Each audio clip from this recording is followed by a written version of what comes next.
Mari mari busaya, mari mari bupeñi. Kume, ako kumpayaimun.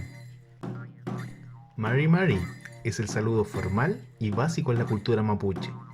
Eso quiere decir que es la base para una buena conversación. La clase anterior vimos cómo es el saludo entre un hombre y una mujer. Hoy aprenderemos la continuación de ese saludo en caso de no conocerse. Si aún no has visto el chalín, te invito a buscar el siguiente enlace en mi canal de YouTube. Como puedes darte cuenta, Mari Mari es el saludo más usual en Mapuzugún. Este se utiliza a todas horas del día, en situaciones formales e informales.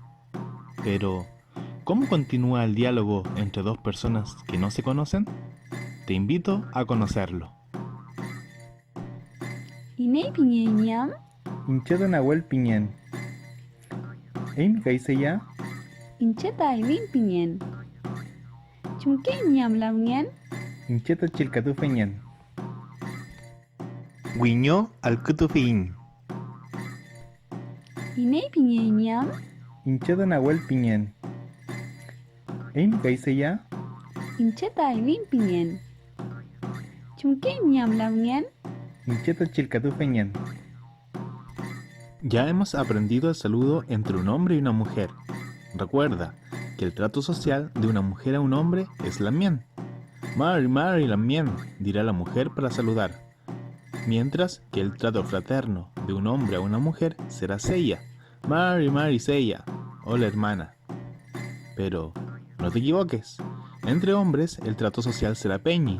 Mari Mari peñi, es decir, hola hermano. Por último, el trato social entre mujeres será el de la mien.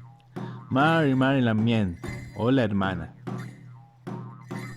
Usawain, trabajemos. Observa el siguiente cómics en Mapuzugún.